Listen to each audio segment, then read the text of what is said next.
Hello, Senator Van Hollen. Margaret, it's good to be with you. I wish I was with you in person, but so good do to connect. So you're back from your vacation in Margaritaville, and now you're on vacation, so he can't be with us today, but nonetheless, we have him by Zoom, the miracle of Zoom. So we had some news, so before we get to El Salvador, that Senator Durbin is not running for re-election. So it probably doesn't open up a Republican opportunity for a seat. The Democrats usually win in Chicago, but what's your prediction? Who will win that primary? Mr. Pritzker? Well, Margaret, let me just say at the beginning, since this is breaking news and I just learned it, that Senator Dick Durbin, in my view, has been just a great United States Senator. He's been a person of principle, standing up for equal justice. He did that when he was chairman of the Judiciary Committee, and he's standing up for the rule of law now as a ranking member under terrible circumstances. And the short answer to your question is, I have no idea who's going to win the Democratic primary for his replacement. But I do agree with your assessment. This is highly likely to remain a Democratic Senate seat. And there's a generational change going on, it seems. Jean Shaheen is retiring, Tina Smith. And so maybe you could move up in the leadership. You can make other news today. And, you know, there is room for the younger, and I call you younger in terms of the Senate, where we have 80 and 90-year-olds. So, but I won't ask you to comment on your own ambition. So let's go back to El Salvador, where you got to meet Ábrego García at last, just as you were about to leave. And how did you find him? And what can you tell us that we don't know from the news? What was he like? Well, he was clearly traumatized by this experience, being abducted off the streets of Maryland, sent to, I believe, the Baltimore Detention Center, then Texas, then handcuffed and shackled, put in a plane where he couldn't see out the windows, and landed in El Salvador and was taken to the most notorious prison in Latin America, CCOT. So he was clearly traumatized by that experience. His main questions related to how his family was doing, and I told him they sent their love, and he said that gave him strength. He was also thrilled to know that his union and brothers and sisters at the sheet metal workers were cheering him on, and others around the country who recognized that this is not a case about just one man, Ábrego García. If you take away the constitutional due process rights of Ábrego García, you threaten those rights for everybody who lives in the United States. And that's why the courts have been so crystal clear, Margaret. So the other thing I can report is he knew nothing about that. He's been in a total news blackout and unable to speak to anybody, his wife, his lawyers, before I met with him. And my understanding is since I met with him. So that's why we all need to keep focused on this case, because it is about all of us at the end of the day. And the Trump administration continuing to ignore court orders. In fact, the district court judge just yesterday said that they were engaged in bad faith and intentionally refusing to cooperate. So you did get him moved from the dungeon to a room with a view, apparently. I think it was called a room with a view, like Virginia Woolf. Yeah.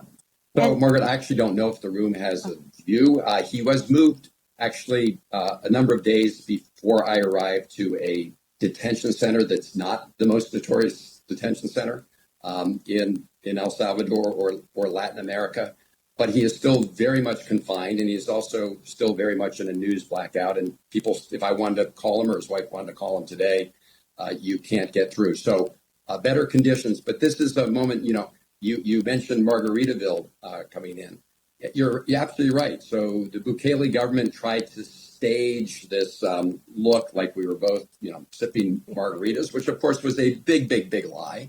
And Donald Trump and Bukele are lying through their teeth. They're trying to change the subject entirely, right?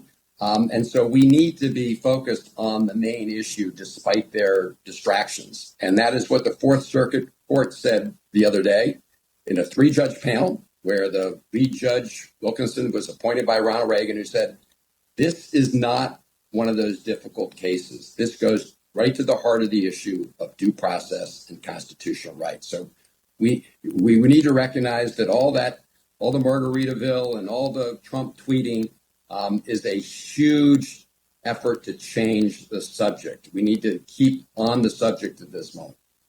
So, Senator, I wrote down part of Wilkinson's what he said about this case, and he there's a warning in there, and I want to know what you think about. The branches come too close to grinding irrevocably against one another. The executive may succeed for a time, but over time history will script the tragic gap between what was and all that might have been.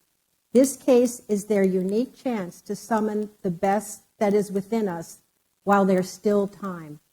How the Justice Department keeps writing back to the courts as if the courts haven't said anything to them. Like they just say the same things over and over again, so that the definition of facilitate is still up in the air to them, where each court has said facilitate is a verb.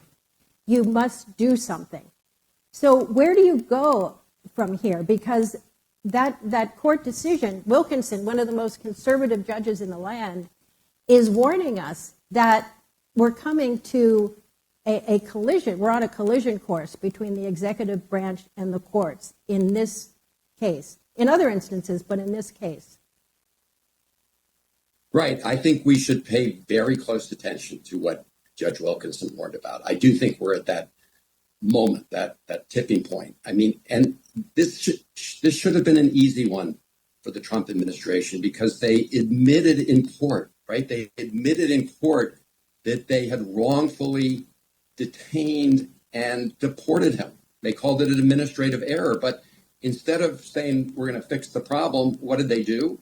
They reprimanded the lawyer who told the truth in court, and then put him on administrative leave. In fact, I'm told he may be fired right now. So that is why a 9-0 decision by the Supreme Court to facilitate, as you said, that's a verb. They need to take action. When I met with the vice president of El Salvador, it was very clear that the Trump administration was doing nothing to try to get Ábrego García out. In fact, the vice president of El Salvador said that the government of El Salvador, had no basis to hold him, no legal basis. In other words, they're not charging him with any crime. Nobody has charged him with any crime. They say they're holding him because they're being paid by the Trump administration. In other words, this is a fee-for-service deal. So for the Trump administration to say, they can't do anything about it, is just a big lie, and that's why the courts are so frustrated. I think, Margaret, I mean, I don't know which case it's going to be, but at some point, the courts are going to have to hold the Trump administration in contempt and with sanctions. Nobody wants to get there, but apparently Donald Trump or someone in the White House, maybe it's Steve Miller, is interested in reaching that point. Because my view, we're already in a constitutional crisis. They're clearly, if you listen to the judge right now, willfully and intentionally disregarding the court. So in the meantime, what can you do? What can the Senate do? Hold up judges? I mean, do you feel helpless, or do you think that there's, now that you're back, other than, by the way, congratulations on the full Ginsburg. For those of you not old enough to remember, that's 5 Sunday talk shows in a row. What can you do? You can speak out, and you went there and you have, and what else can be done? Well, there are a couple things here at home, and then there's something with respect to El Salvador. Here at home, as I mentioned, the Trump administration has entered into this $15 million, deal where, El Salvador will just take people, including people who are illegally deported from the United States. Ultimately, Congress will have a say on the appropriations bills, and I will not support one penny to go to El Salvador to help keep Ábrego García illegally detained when the courts of the United States, including the Supreme Court, say that his constitutional rights have been violated, because that is a threat to all of us. So that is one thing. The other is we can put pressure on the government of El Salvador. I mean, this is $15 million. That's not a lot of money. El Salvador is trying to strengthen its economy, and I certainly urge Marylanders, but I would urge every American, because their constitutional rights at stake. Vote with your feet. There are lots of places to visit in Central America. Costa Rica is a beautiful place. You don't have to go to El Salvador.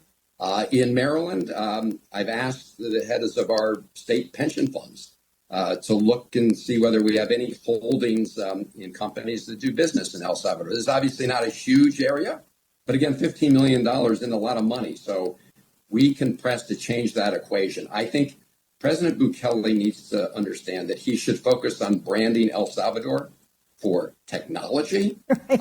As you Not know, prisons. Bitcoin, he made the legal tender. That got a lot of attention.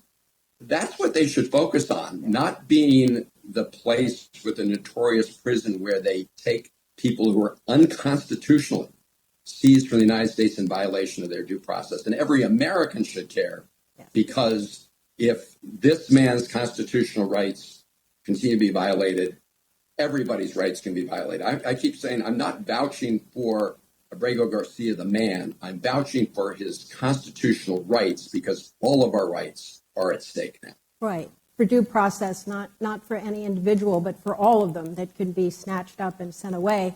So, Senator, just for a moment, what we have left, the audience here won't breathe a word of it. What is your caucus saying at your weekly lunch? How do they feel about it? Do they feel helpless? Gavin Newsom is saying, on this immigration business, Trump has just lured Democrats into their trap. He loves the subject to be immigration. Chuck Schumer, who's coming later today, says, let's just roll with it. Trump will do himself in. So when you're behind that closed door, and by the way, we're off the record here, audience, what are you and your colleagues talking about? Well, first, let me say, Margaret, I think there's never a wrong time to fight for the Constitution and due process. And I do believe if you're a libertarian or a conservative in America or anybody else, as Judge Wilkinson said, you have a stake in the outcome of the Ábrego García case with respect to the due process and Constitution. So I don't think there's ever a bad time to fight on that. And I really think, what Americans want are people who are going to focus on core issues and not have their finger to the wind. I believe we need to also point out what I call the great betrayal. I mean, Donald Trump said on day one he was going to bring down prices. He was going to be there for, the forgotten American, when in fact, everything he's done has been focused, number one, on not bringing prices down, but on serving the interests of people like Elon Musk, who were sitting right behind him on Inauguration Day. That's who he's delivering for right now. And the result, as we see, is an economy in total chaos. We have his tariffs going zig and zag, and obviously talking about, firing Jay Powell one day and not the other day. This is a self-inflicted wound on the economy, and it is hurting working people. I met with some Maryland farmers recently who were being hurt by the tariffs, who were being hurt by, buzzsaw cuts to Department of Agriculture programs. So we need to focus, Margaret, on the fact that Donald Trump is betraying those people who he promised to be standing up for. And the next chapter, and you asked about what happens in our caucus, the next chapter will be this Republican effort to extend tax cuts that disproportionately go to the very wealthy and big corporations, maybe a lot of people who are watching today, but at the expense of everybody else in America, right? They're talking about deep cuts to Medicaid, to food and nutrition programs. My view is that we should have a clear alternative that delivers tax relief to working Americans, and so that we deliver something that Donald Trump promised, but continues to disregard his own promises. So to end on a slightly positive note, I think Elon Musk and his chainsaw will be leaving soon, and Washington, I think at least the people who work there and care about it and will be better for it. Senator, thank you for taking time away from your real vacation, not the one in Margaritaville, to come and talk to us. Thank you. It's great to be with you. Thanks.